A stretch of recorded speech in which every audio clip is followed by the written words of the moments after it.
বিসমিল্লাহির রহমানির রহিম। চ্যাপ্টার 19 থেকে অনেকগুলো প্রশ্ন হয়, তার মধ্যে এই পুরো জিনিসগুলো জানতে চাবেন না, ওগুলো বিভিন্ন জান থেকে লেখা। তো এখানে এই যে মেটাবলিক রেসপন্স টু স্টারভেশন আমি একদম দাগায় দাগায় অনেক কিছু করে পড়ছি। এগুলো আপনাদেরকেও একটু পড়তে হবে, তবে তার থেকে গুরুত্বপূর্ণ জিনিস বক্সগুলো যে সেগুলো লাগবে। তো এখান থেকে যেটা পড়তে পারি, এই পাশে এই যে বক্সটা, যত কথা এখানে লেখা আছে তার হলো এটা, এবং এখান থেকে পরীক্ষায় আসে। মেটাবলিক রেসপন্স টু স্টারভেশনে একটা স্টারভেশনের পেশেন্টের কী কী ঘটনা ঘটে?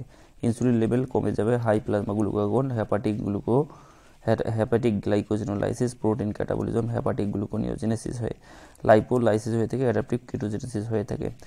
আর এনার্জি এক্সপেন্ডিচারটা 25 কিলো ক্যালোরি থেকে কমে 15 থেকে 20 কিলো ক্যালোরিতে চলে আসে ডেইলি। এখানে আমি কিছু দাগায় রাখছি, সেটা হলো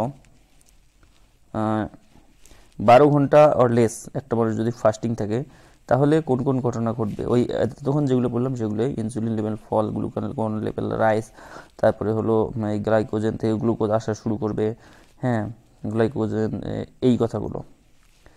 আচ্ছা, এরপরে লোকটা যদি আরও ফাস্টিং থাকে 24 থেকে 48 ঘন্টার মধ্যে ফাস্টিং থাকে, তাহলে এই যে গ্লুকোনিওজেনেসিস হবে। এতক্ষণ গ্লাইকোজেনোলাইসিস হলো 24 ঘন্টার বেশি, 24 থেকে 48 ঘন্টা হলে গ্লুকোনিওজেনেসিস, গ্লুটামিন এবং অ্যালানিন থেকে গ্লুকোজ এসে অ্যালানিন এসে গ্লুকোজ তৈরি করবে।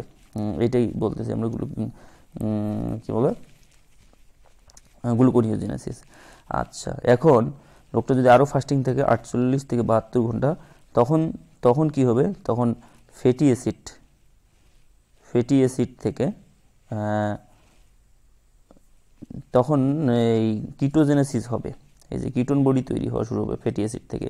এই কিটো অ্যাসিড যে তৈরি হলো, কিটোন বডি যে তৈরি হলো, এই কিটোন বডি তখন কিটোন বডিতে ইউজ করবে হলো বডি, বিশেষ করে এই যে ব্রেইন সেল ইউজ করে, আরবিসি এগুলোকে ইউজ করে, কিটোন বডিকে খাদ্য হিসেবে ইউজ করে। তো এই হলো ঘটনা। 48 থেকে 72 ঘন্টা পর কি এরকম করে একটু সময় নিয়ে সময়গুলো অনুযায়ী পড়তে হবে। আচ্ছা, এরপরে যেটা হয় সেটা হলো আমাদের বডিতে ওই সময় এনার্জি যেহেতু কম, বা বডিতে ক্যালোরি কম, এই জন্য বডির মেটাবলিক অ্যাক্টিভিটিটাও কমে যাবে। এই যে T3 এবং T4 যে আমরা জানি, এগুলো হলো মেটাবলিক হরমোন। তার মধ্যে ইনঅ্যাক্টিভ হলো T4 আর অ্যাক্টিভ হলো T3। এই জন্য দেখা যায় যে কি হয়, আমরা জানি যে T4 থেকে কনভার্সন হয়ে অ্যাক্টিভ T3 তৈরি হয় বাইরের দিকে, পেরিফেরিতে আমাদের, অর্থাৎ থাইরয়েড বাদে বাইরে বডির অন্য জায়গায় T4 থেকে অ্যাক্টিভ T3 তৈরি হয়। তো এই সময় এই অ্যাক্টিভ T3-তে কনভার্সনটা বন্ধ থাকে, এই জন্য আমাদের এনার্জিটা কনজামশন থাকে। তো একটা মানুষ যখন অভুক্ত থাকে এইসব ঘটনা ঘটে সময় অনুযায়ী। আচ্ছা, একটা মানুষের যখন টর্মা হয় অথবা সেপসিস হয় তখন কি ঘটনা ঘটে? একই ঘটনা ঘটে। যেমন এটার ঘটনা সেম ফাস্টিং, কিন্তু এখানে যে অ্যাডাপটিভ কিটোজেনেসিসটা হবে না। সিম্পল স্টারভেশনের সাথে patient breakdown of the protein synthesis glucose cannot entirely prove by administration of the glucose. Secondly, generally accepted আচ্ছা, এখানে দুইটা কথা। আমরা এখানে যে একটা লোক ফাস্টিং আছে তাকে যদি আমি গ্লুকোজ দিই তাহলে সব কিছু কারেকশন হয়ে যাবে। এই যে কিটো অ্যাসিড তৈরি বন্ধ হয়ে যাবে, এখানে গ্লাইকোজেনোলাইসিস যে আগে দেখলাম সেটাও বন্ধ হয়ে যাবে, তারপরে এখানে গ্লুকোনিওজেনেসিস সব বন্ধ হয়ে যাবে, কিন্তু এখানে সেটা হবে না। আর মেটাবলিক রেসপন্স টু ট্রমাতে হাইপার মেটাবলিজম হয়। হাইপার মেটাবলিজমের নামে একটা কথা আছে। এই দুটো কথা হলো এখানে এক্সেপশনাল। এখানে কিটোজেনেসিসটা, এই যে এখানে অ্যাডাপটিভ কিটোজেনেসিসটা হয় না, এখানে অ্যাডাপটিভ কিটোজেনেসিসটা হয় আর লস। আর বাকি সব হরমোন এখানেও বাড়ে, glucagon, adrenaline, noradrenaline, cortisol, glucose, এগুলো ইনক্রিজ। এখানে এনার্জি রিকোয়ারমেন্টসটা বাড়ে আর এখানে এনার্জি রিকোয়ারমেন্টসটা কমে। আচ্ছা, নাইট্রোজেন রিকোয়ারমেন্ট বাড়ে, ইনসুলিন রেজিস্ট্যান্ট হয়, গ্লুকোজ ইনটলারেন্স হয়, এখানেও কিন্তু ইনসুলিন লেভেলটা কমে যায়।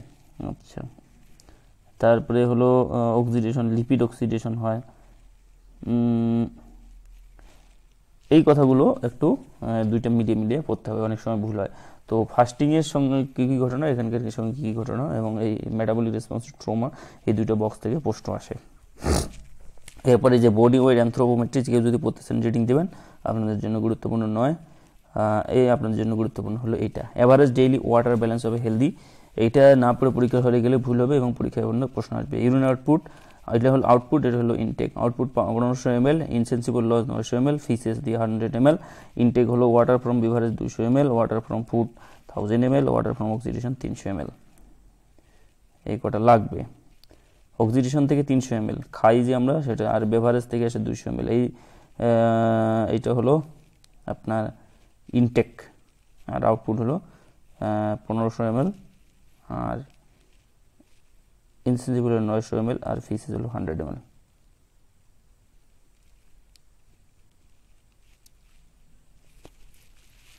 আচ্ছা, এটা হলো 70 কেজি একটা মানুষের ওজনে। আচ্ছা, এই পেজটা সবচেয়ে গুরুত্বপূর্ণ, এখান থেকে অবশ্যই একটা প্রশ্ন পাবেন, গতবারও একটা প্রশ্ন এসেছিল। প্রথমে এই দিকে আসি, স্কিন দিকে 600 থেকে 1000 ml লস হয়, এটা একটা। ফিসেস দিকে 60 থেকে 150 ml ওয়াটার লস হয়, 600 থেকে 1000 লস হয়। তারপরে ইউরিন দিয়ে 1500 ml লস হয়, এটা একটা প্রশ্ন।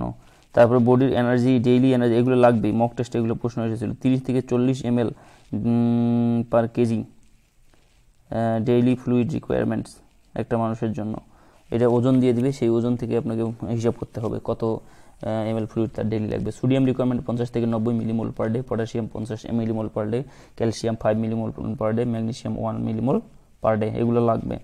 হার্ডম্যান সলিউশনের মধ্যে ল্যাকটেট থেকে 20 ml। তারপরে একটা মানুষ যদি ফাস্টিং থেকে তাকে কী কী ফ্লুইড দেওয়া যেতে পারে, একটা যদি 5% দিয়ে দেওয়া যায়, সাথে একটা নর্মাল স্যালাইন অথবা হার্ডম্যান দিই, তাহলেই হবে টোটাল 2 লিটার ভলিউম। আর হেমাটোক্রিট যদি 21-এর নিচে হয় তখন ব্লাড ট্রান্সফিউশন দিতে হবে। এগুলো ছোটো ছোটো প্রশ্ন কিন্তু আসতে থাকে। এই বক্সটা 19.2 না পড়ে কেউ যাবেন না। কিভাবে পড়বেন? সহজ, এই যে নর্মাল স্যালাইন 154 সেখানে সোডিয়াম ক্লোরাইড ছাড়া আর কিছু থাকে না। আর ডিএনএস এর মধ্যে 30 সোডিয়াম আর পটাশিয়াম থাকে 30 করে। হার্ডম্যান সলিউশনটা সবচেয়ে বেশি ব্যতিক্রম, এখানে ল্যাকটেট থেকে 29 থাকে ল্যাকটেট মিলিমোল পার লিটার, এটা পরীক্ষা আসে, এটা কিন্তু মিলিমোলের হিসাবে। তারপরে সোডিয়াম 131, নর্মাল যে সোডিয়ামের রেঞ্জ সেটাও 131, পটাশিয়াম 5, ক্যালসিয়াম হলো 2, ক্লোরিন হলো 111। এই নর্মাল বডির নর্মাল যেটা সেটা সেই হিসেবে থাকে, আর বাকিগুলো একটু একটু করে দেখে নিতে হবে। আচ্ছা, এরপরে এই বক্সটা থেকে প্রশ্ন আসে জিআইচ সেক্রেশন, এবং গতবার প্রশ্ন এসেছিল পটাশিয়াম সবচেয়ে বেশি কোনটাতে, স্যালাইভাতে। আচ্ছা, এইরকম করেই প্রশ্ন আসবে, সোডিয়াম এবার সবচেয়ে কম কোনটাতে, স্যালাইভাতে। কেমন? আবার দেখি ডিউটেনাম থেকে শুরু করে বাইলের মধ্যে সবগুলোতে সোডিয়ামের কনসেন্ট্রেশন সেম। তারপরে সবচেয়ে বেশি বাইকার্বনেট কোনটাতে, প্যানক্রিয়াটিক সেকশনে 115 মিলিমোল পার লিটার কিন্তু এগুলো। তারপরে হলো সবচেয়ে বেশি ক্লোরিন অর্থাৎ অ্যাসিডিক কোনটা, সোডিয়াম এই HCl যেহেতু থাকে স্টোমাকে, এই জন্য HCl 110, এই হিসেবগুলোই লাগবে। আবার স্টোমাক থেকে শুরু করে বাইল পর্যন্ত সবগুলোই হলো 100 ml মিলিমোল পার লিটার। সবচেয়ে কম আবার প্যানক্রিয়াসে, কারণ প্যানক্রিয়াসে ক্ষারীয় সেক্রেশন বা অ্যালকালাইন সেক্রেশন। এই বক্স লাগবে। এরপরে এই চ্যাপ্টারটা খুব বেশি গুরুত্বপূর্ণ তা নয় এই পেজটা, তবে খালি জাস্ট এখানে কোনটা কার রিকোয়ারমেন্ট কত, এনার্জি রিকোয়ারমেন্ট কত, 220 থেকে 30 kilo calorie per KG per day, carbohydrate 2 গ্রাম পার কেজি পার ডে। তারপরে ফ্যাট রিকোয়ারমেন্ট লাগে। আচ্ছা, এখানে একটা হসপিটালাইজ পেশেন্টের জন্য মোটামুটি 1300 থেকে 1800 কিলো ক্যালোরি পার ডে এরকম করে লাগে প্রশ্ন। তারপরে হলো ফ্যাট রিকোয়ারমেন্ট, ফ্যাটের মধ্যে যেন স্যাচুরেটেড এবং আনস্যাচুরেটেড ফ্যাটি অ্যাসিড দুইটাই থাকে, তার কিছু এক্সাম্পল এখানে আছে, আপনারা যদি পড়েন পড়বেন, না পড়লে কোনো দোষের কিছু নয়। এই জিনিসগুলোই শুধু লাগবে। প্রোটিন রিকোয়ারমেন্ট 0.01 থেকে 0.15 কেজি পার ডে এগুলো। ভিটামিন মিনারেলসের মধ্যে ওন্ড, এখানে একটা গুরুত্বপূর্ণ কথা, বি এবং সি ওন্টের ওন ফর্মেশনের জন্য দরকার, এবং আমাদের ডেইলি রিকোয়ারমেন্ট সি রিকোয়ারমেন্ট হলো 60 to 80 মিলিগ্রাম পার ডে। এই জিনিসগুলো ছোটো ছোটো করে পড়ে নিতে হবে। এই পেজটা সবচেয়ে গুরুত্বপূর্ণ, এখান থেকে অবশ্যই প্রশ্ন আসবে, খুঁটে খুঁটে পড়তে হবে, এই জায়গা থেকে শুরু করে এই জায়গা পর্যন্ত। আমি জাস্ট বড় বড় করে বলে যাচ্ছি, আপনারা পড়ে নেবেন। এখানে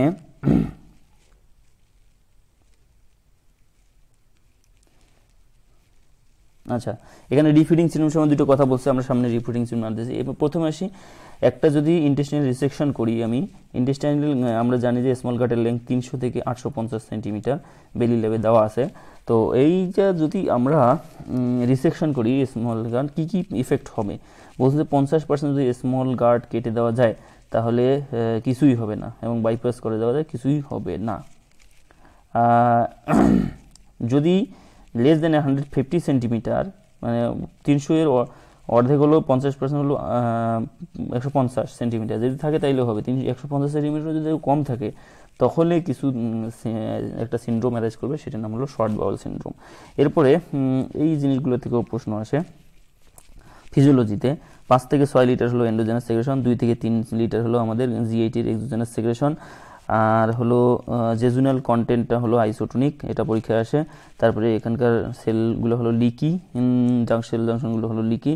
তারপরে অ্যাবজর্পশনের হিসাব যদি ধরি, ওয়াটার অ্যাবজর্পশন এবং ওয়াটার 44% এবং 44% অ্যাবজর্পশন হয় জেজুনামে, 70% হয় আইলিয়ামে।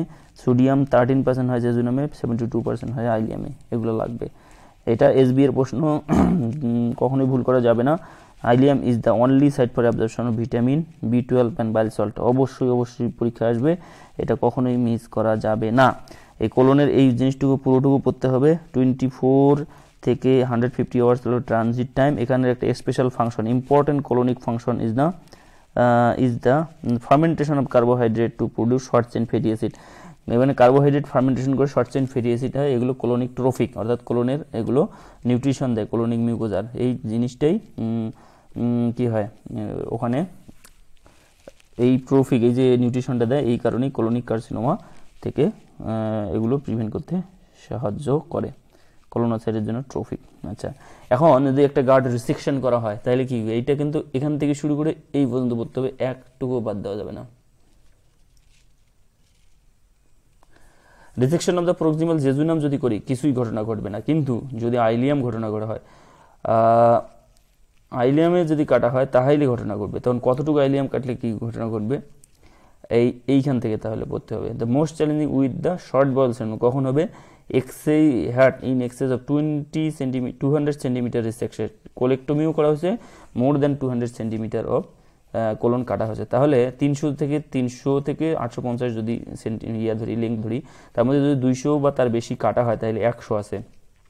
তো একদম 300 যদি ধরি তাহলে কারো 100 আছে, আর আরও যদি কাটা হয় 200 এর বেশি যদি কাটা হয় তাহলে 100 এর কম থাকবে।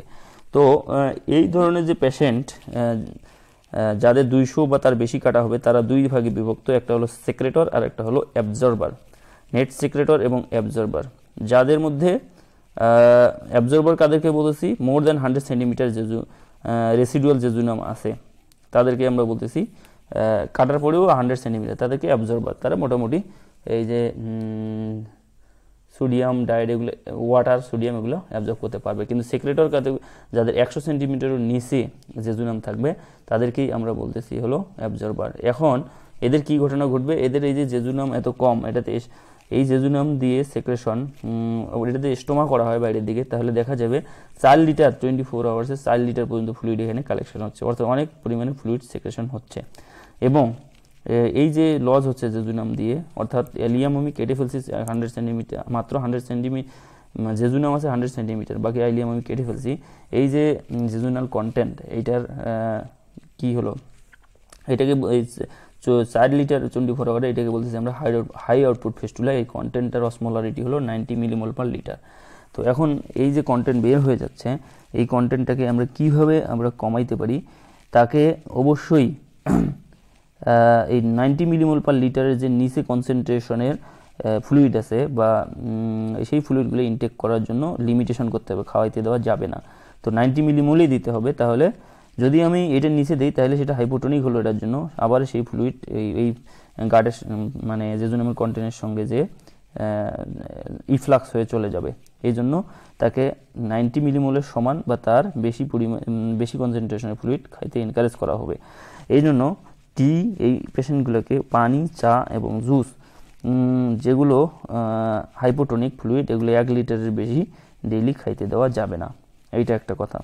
এবং এই রোগীকে যদি আমরা ফ্লুইড দিতে চাই, WHO রিকমেন্ডেশন ফ্লুইড হলো কলেরা স্যালাইন দিতে হবে। কলেরা স্যালাইনে 90 মিলিমোল পার লিটার হিসেবে কনসেন্ট্রেশন হিসেবে কি থাকে, কনসেন্ট্রেশন হলো 90 মিলিমোল পার লিটার। এখন আরেকটা কথা হলো কমপ্লিকেশন, এইটা থেকে বহুতবার প্রশ্ন এসেছিল, কমপ্লিকেশন কি কি থাকবে। এই যে এত বেশি পরিমাণে ফ্লুইড এদিকে বের হচ্ছে, বের হওয়ার পরে এদিকে আবার গ্যাস্ট্রিক সেক্রেশনও বেড়ে যাবে, এই জন্য সেটাকে বলতেছি আমরা পেপটিক আলসার হবে গ্যাস্ট্রিক সেক্রেশন বাড়ার কারণে। আচ্ছা, কোলোলিথিয়াসিস হবে, কারণ ওখানে আমাদের বাইলগুলি অ্যাবজর্পশন হতো, ইন্ট্রোহেপাটিক সার্কুলেশন হতো, বাইল সেক্রেশন হতো, কিন্তু এখানে সেই ইন্ট্রোহেপাটিক সার্কুলেশনটা হাম্পার হওয়ার কারণে বাইলগুলো জমে থাকবে, সেই জন্য কোলোলিথিয়াসিস হবে। আর অক্সালিক অ্যাসিড প্রডিউস হবে ডিরেক্ট বাইলগুলো যে ইয়াতে গাটে স্মল লার্জ গাটে পড়ার কারণে, এই অক্সালিক অ্যাসিড প্রডিউস হওয়ার কারণে হাইপার অক্সালুরিয়া হয়, সেটার কারণে হয় রেনাল স্টোন। আর একটা কমপ্লিকেশন বলতেছে যে এই যে কার্বোহাইড্রেটগুলো খাইলো, কার্বোহাইড্রেটগুলো সাধারণত ফার্মেন্টেশন হয়, মানে ওখানে ফার্মেন্টেশনটা ভালো না হওয়ার কারণে ম্যাল অবজর্পশন হয় কার্বোহাইড্রেটের। এই ম্যাল অবজর্পশনটা থেকে ম্যাল অবজর্পশনের কারণে ডিল্যাকটেট তৈরি হয়। এই ডিল্যাকটেট কি করে, এই পেশেন্টের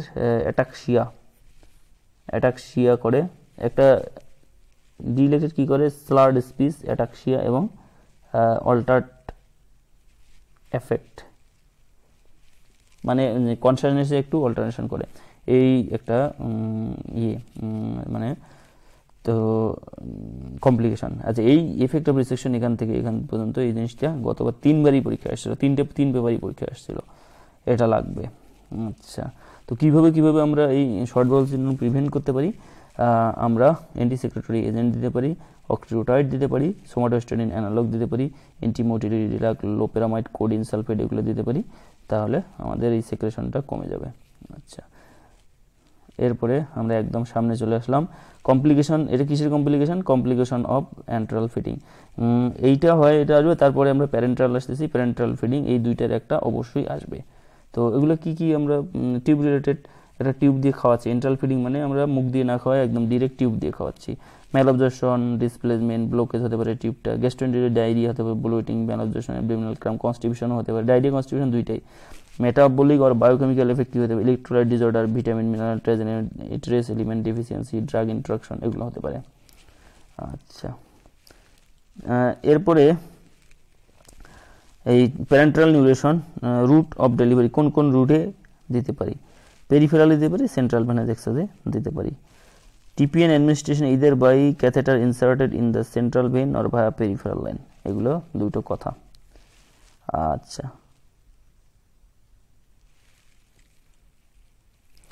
এরপর ডিরেক্ট আমরা চলে যাই এই জায়গাটাতে, রিফিডিং কমপ্লিকেশন অফ প্যারেন্টাল নিউট্রিশন। আচ্ছা, রিলেটেড টু নিউট্রিশন ডেফিসিয়েন্সি, কি নিউট্রিশন ডেফিসিয়েন্সি হতে পারে, হাইপোগ্লাইসিমিয়া, হাইপোক্যালসিমিয়া, হাইপোম্যাগনেসিমিয়া, এটাকে বলতেছি আমরা রিফিডিং সিনড্রোম। হাইপোগ্লাইসিমিয়া, হাইপোক্যালসিমিয়া, হাইপোফসফেটেমিয়া, হাইপোম্যাগনেসিমিয়া, তাহলে প্রশ্নই আসে রিফিডিং সিনড্রোম কাকে বলতেছি, হাইপোগ্লাইসিমিয়া, হাইপোক্যালসিমিয়া, হাইপোফসফেটেমিয়া, হাইপোম্যাগনেসিমিয়া, এগুলো। আচ্ছা, ওভারফিডিং যদি করা হয়ে থাকে তাহলে কি ঘটনা ঘটবে, এক্সেস গ্লুকোজ, হাইপারক্যালসিমিয়া, হাইপারক্যাপনিমিয়া, সিম্প্যাথেটিক অ্যাক্টিভিটি বাড়বে, ফ্লুইড রিটেনশন হবে, ইলেকট্রোলাইট ইমব্যালেন্স, যাই হোক এখানে প্রত্যেকটা জিনিসই পড়তে হবে। এক্সেস ফ্যাট হলে কি হবে, হাইপারসেনসিটিভিটি হবে, রিটেনশন হবে। এক্সেস অ্যামাইনো অ্যাসিড হলে হাইপার ক্লোরিমিয়া হবে, ইউরিমিয়া হবে, হাইপার ক্যালসিমিয়া হবে, এগুলো। আর লাইন রিলেটেড কিছু ইনসারশন যখন আমরা করবো লাইন, সেখানে থোরাসিক ডাক ড্যামেজ হতে পারে, কার্ডিয়াক পারফোরেশন, বিভিন্ন ধরনের লাইন রিলেটেডও সমস্যা হতে পারে। এখানে একটা কথা দিয়েছে, refeeding syndrome, fluid and electrolyte shift to malnourish patient undergoing refeeding, it can occur with either enteral or parenteral nutrition, but this is more common with latter. কি ঘটনা ঘটে এখানে, hypophosphataemia, hypocalcaemia, hypomagnesaemia. This electrolyte disorder can result in alteration in myocardial function. আচ্ছা, এই পরীক্ষায় প্রশ্ন আসে কোন ইলেকট্রোলাইট কম হয়ে যায়, ক্যালসিয়াম, ম্যাগনেসিয়াম, ফসফেট এবং গ্লুকোজ কমে যায়, এই কটা কথাই লাগবে। তো এই চ্যাপ্টার থেকে যে কটা কথা বলা হলো, এর থেকে মধ্যে ইনশাল্লাহ প্রশ্ন আসবে এবং কমন পাবেন। পোস্ট অপারেটিভ কেয়ার, আরেকটা চ্যাপ্টার, বেশি কিছু পড়তে হয় না, কিছু গুরুত্বপূর্ণ জিনিস পড়লেই হয়ে যায়। Common causes of the acute kidney injury, এবারে prerenal cause hypotension, hypovolaemia, renal cause nephrotoxic drug আমরা অনেক সময় অপারেশনের সময় ইউজ করি, জেন্টামাইসিন, ডায়ুরেটিক্স, এইগুলো ড্রাগগুলো মনে রাখতে হবে। রেনাল ভেসেল সার্জারি, মায়োগ্লোবিনুরিয়া এবং সেপসিস, পোস্ট রেনাল ইউরেটারিক ইনজুরি এবং ব্লকড ইউরেথ্রার ক্যাথেটার, এগুলোর কারণে হতে পারে। ডিপ ভেন থ্রম্বোসিস কী কী কজ হতে পারে? ডিপ ভেন থ্রম্বোসিস মোটামুটি ভালো করেই পড়তে হবে। ডিপ ভেন থ্রম্বোসিসের মধ্যে কী হবে? যে পেইন হবে, সোয়েলিং হবে, রেডনেস হবে এনগর্জ ভেইনের মধ্যে। তারপরে হাউএভার মোস্ট উইল শো, কিছুই সাইন দেখা যাবে না। মাসল টেন্ডার হবে, আর হলো পজিটিভ হোমান্সে calf pain on dorsiflexion of the foot, ফুটের ডরসিফ্লেকশনে কাফ পেইন হবে, এটা হলো জিভিটির একটা সাইন, এটা হলো হোমান্স সাইন পজিটিভ। কোন কোন surgery high risk low risk, এগুলো প্রশ্ন আসতে পারে, আপনাদের জন্য কম ইম্পর্টেন্ট, আমাদের জন্য আপনাদের জন্য যেটা গুরুত্বপূর্ণ সেটা হলো ফিভার, পোস্ট অপারেটিভ ফিভার, 40% রোগীরই ফিভার ডেভেলপ করবে, কজগুলো জানতে হবে। আগের বইলে 2 থেকে 3 দিনে কী হয়, এটাই হয়, তারপরে 5 থেকে 7 দিনের মধ্যে কোন কোন কজ, এগুলো পরীক্ষা আসতো। এখন ওভারঅল লাগে এই যে post operative pyrexia cause, atelectasis of the lung, অর্থাৎ আমরা যেসব জায়গায় টিউব দিই সেই সব জায়গায় infection. Atelectasis of the lung, আমরা ইনটিউবেশন করি, পেশেন্টকে ইনটিউবেশন করে অ্যানাস্থেসিয়া দেওয়া হয়, তাই সেখানে একটা সমস্যা। ডিপ ওন্ডে কাটলাম, সেখানে ইনফেকশন হতে পারে, সেই কারণে জ্বর হতে পারে। চেস্ট ইনফেকশন, ইউরিনারি ক্যাথেটার দিই, থ্রোম্বোফিলেবাইটিস ক্যানুলা দিই, সেখান থেকে পেশেন্টের ইনফেকশন হয়ে জ্বর হতে পারে। তাছাড়াও ওন্ড ইনফেকশন, অ্যানাস্টোমোসিস লিকেজ হতে পারে, কেভিটির মধ্যে কালেকশন হতে পারে, অ্যাবসেস হতে পারে, এর জন্য পেশেন্টের জ্বর হতে পারে। আর এছাড়া নন ইনফেক্টিভ কজ আছে, ডিপ ভেন থ্রোম্বোসিস আছে, transfusion reaction, drug reaction, atelectasis, wound haematoma, এগুলো। আচ্ছা, খুবই গুরুত্বপূর্ণ জিনিস আমরা একটা পড়ে ফেললাম। আর অ্যাবডোমিনাল সার্জারির পরে মেইন কমপ্লিকেশন বলছে paralytic Ilias, bleeding or abscess, anastomosis leakage. এরপর সে কম্পার্টমেন্ট সিনড্রোম। কম্পার্টমেন্ট সিনড্রোম কাকে বলতেছি? যদি ওসিওফেশিয়াল কম্পার্টমেন্টে প্রেশার যদি বেড়ে যায় এবং টিস্যু পারফিউশন কমে যায় ডিস্টালি, সেটাকেই বলতেছি আমরা কম্পার্টমেন্টাল সিনড্রোম। কি কি সাইন পাবো? পেইন বাড়তে থাকবে এবং পেইন অনেক বেশি বাড়তে থাকবে। আর হলো যখন প্যাসিভ মুভমেন্ট করা হবে মাসলের ওই কম্পার্টমেন্টারে, তখন পেইন অনুভূত হবে। এছাড়াও এই যে আমরা কতগুলো পি পড়তাম, পালসলেস, প্যালোর, প্যারাস্থেসিয়া, হ্যাঁ, এগুলো পাওয়া যাবে, প্যারালাইসিস, এগুলো জিনিস আমরা পাবো। আচ্ছা, তাহলে pain out of proportion, pain is increasing, passive স্ট্রেসিংয়ে, pain on passive stressing of the muscle compartment affected, paralysis হবে, প্যারাস্থেসিয়া হবে, প্যালোর, পালসলেসনেস, আর হলো জেনারেলি পালসলেসনেসটা জেনারেলি দেরিতে হবে। আচ্ছা, ওন্ড কেয়ার, অনেক কিছু পড়া লাগবে না, 2-3টে কথা বললে আমরা যে ওন্ড একটা ঢেকে দিয়ে আসলাম, কতক্ষণ পরে এই ওন্ডটা আমরা খুলবো? 48 ঘন্টা, মিনিমাম 48 ঘন্টা পরে, অর্থাৎ 2 দিন পরে আমরা ওন্ডটা দেখবো, তার আগে নয়, কারণ এই সময় এপিথেলিয়াল শুরু হইতে সময় লাগে। স্কিন সুচার কতদিন? 6 থেকে 10 দিনের মধ্যে আমরা স্কিন সুচারের ক্লিপগুলো কাটবো, এইটার জন্য এগুলো দেখানো। এবং ওন্ড হিলিংয়ের জন্য ভিটামিন এ এবং সি বেশি গুরুত্বপূর্ণ। এই কটা কথাই, এই চ্যাপ্টার থেকে এই কটা কথাই। আচ্ছা, এখানে একটা গুরুত্বপূর্ণ জিনিস, এই যে উপরে একটা ড্রেন কখন রিমুভ করব? যখন কোনো কিছুই আসে না, অথবা 25 ml পার ডে, একদিনে 25 ml করে কালেকশন আসতেছে ড্রেন টিউবে, তখন এই ড্রেনটা আমরা অফ করে দেবো। যদিও আমাদের আগের দিনে ড্রেন পড়াশোনা একটু আলাদা ছিল। তো এই 2টা চ্যাপ্টার থেকে এতটুকু পড়াশোনা কিন্তু খুবই গুরুত্বপূর্ণ, কমপক্ষে 3 থেকে 4টা প্রশ্ন পাবেন।